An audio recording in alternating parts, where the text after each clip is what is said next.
You've got a lot to do. You need to go here, you need to be there, and you're running late before you even get started. The last thing you need now is to get stuck behind a slow-moving truck. They're everywhere, trucks, buses, and other large commercial motor vehicles. Don't they understand that you've got things to do? Whose road is it anyway? Think about it. Giving that truck driver some room will probably add only 15 to 20 seconds to your trip. And the truck, the one you're upset about, just might be in the process of delivering something which could be important to you. Think about that. Who knows what's in that trailer? Could be computers, stereo equipment, CDs, furniture, clothes, dog food, toilet paper, you name it. The fact is, everything you find at the mall, in the supermarket, at the local Quick Stop, any and just about every business gets there by truck. Without all those trucks on the road, virtually every store would be empty and going out of business. There'd be nothing to buy, including the gas for your next road trip. So, whose road is it anyway? Those trucks have to be on the road, and they have a right to be on the road, just like the rest of us. The drivers of those large vehicles are regular people, just like the rest of us. And they're professionals driving millions of miles a year to make a living, unlike the rest of us. The road is their workplace, and those people have a lot more driving experience than the rest of us do. We get trained to drive the vehicle. We're trained to watch everything. A driver that only drives maybe 20, 30 miles, maybe a day, or maybe even in a week, if you live in a city, your experience level is lower. And when you go out on the highway, like for a little trip in the summertime, your concentration dwindles real fast. You get tired real fast. Your fatigue level gets fast. So don't have the experience as a professional. Let's face it, you're going to encounter plenty of trucks during your driving years. Learning how to share the road isn't just the safe thing to do, it's the right thing to do, and must be practiced each and every time you get behind the wheel. It's everybody acting together to have a safe roadway. I mean, the truck drivers out there, we will try and help people out on the road if we can, and we hope other people do the same with us. Not tailgate, drive the speed limit, and just try and be safe on the road. Pay attention around them all the time. Be very deliberate about using your directionals. Watch the truck driver because he knows what's going on and you can take a key off of what he does. Sharing the road safely begins with knowing a few facts about trucks and other large commercial motor vehicles. The first is pretty obvious. A truck is far different than a car. Trucks can weigh some 80,000 pounds or more fully loaded. That's important to know, and because of its size and weight, a truck simply can't stop as fast as a car. Fact is, it takes twice as long as your car does.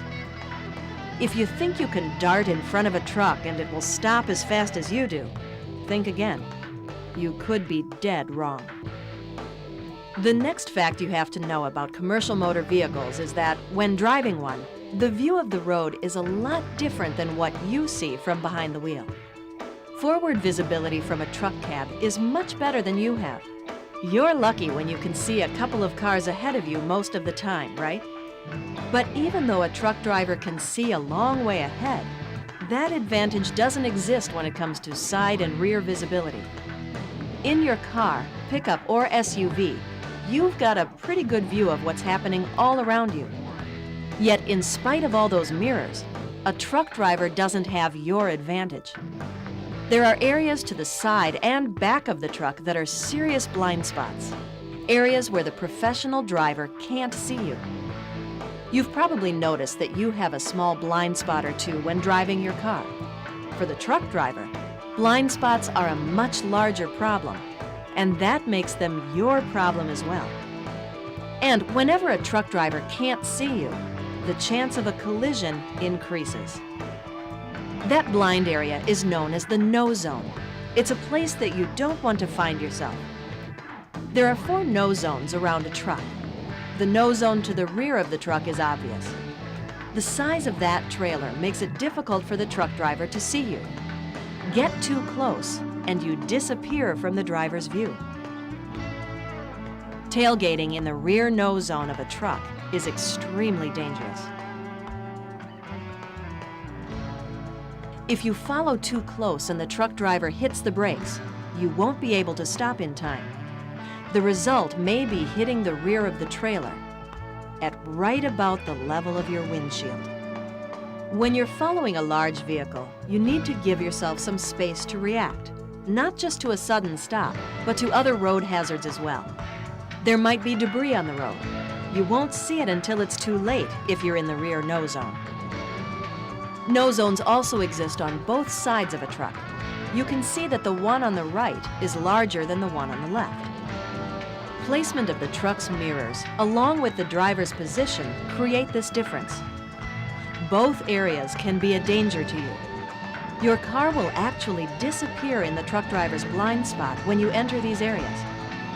Watch the car on the right side of the truck from above and from the driver's view. As the car enters the no zone, it vanishes. If the car stays in that spot, the truck driver may turn or make a lane change, never knowing it's there. Let's see that from the left side. The same thing happens. The car's gone. There's a simple rule of thumb for when you approach a side no zone.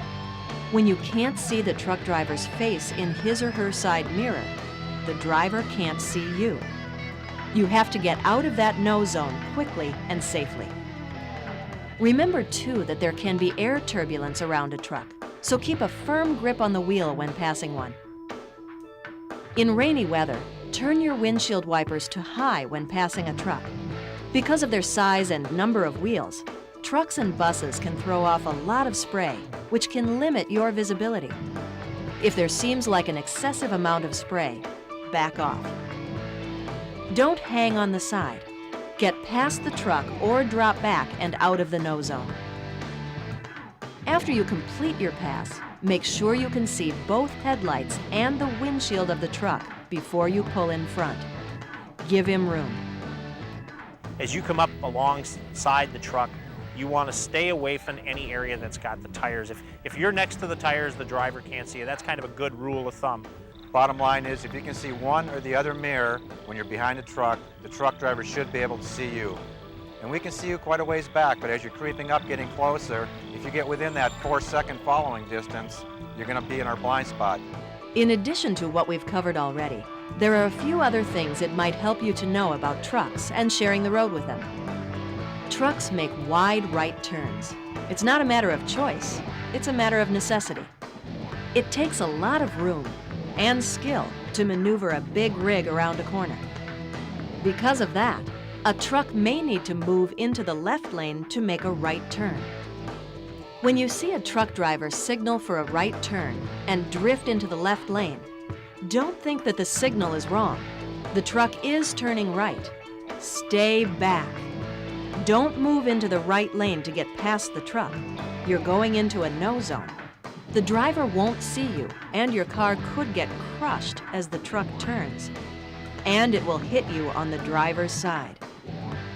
Another thing, those white lines at the intersection are there for a reason. When you nudge ahead of the white line, you're in danger of being hit by the trailer as the truck completes the turn. And I'll tell you the truth, if you're not behind that white line, I have a perfect safety record. I won't move until you move. And if they're going to back up, they better look before they back up. Again, the roads are engineered and shared by both. They should not be beyond that white line. That is a tickable offense also for these drivers that are doing that. Again, all we're trying to do is respect the road, common sense, patience, and courtesy. That's the main things you got to do when you're out there. Sometimes you may find yourself on a street where a truck is backing into an alley or loading dock. Yeah, sure, it's a pain to stop. But realize that the driver is just doing his job. It's not going to take all that long. Be patient. Sit back and consider how hard it must be to accurately and safely back that vehicle up. Remember the first time you parallel parked? This is much harder. And don't try to get around the truck in this situation. Even at 5 miles an hour, there can be a lot of damage. When you're getting on the highway, there may be large vehicles in the lane you're entering. Just pick your spot, match the flow of traffic, make sure you're seen, and execute your move. If it looks like the truck isn't moving over or the driver doesn't see you, You have to decide quickly whether it's safer to merge ahead or behind it. The same goes for trucks entering your lane. Move over if you can, or adjust your speed to give the other driver some room. When you're getting off the highway, never pass a truck with less than 1 mile remaining to the exit. You may end up cutting the truck off and causing some serious problems for that driver and yourself.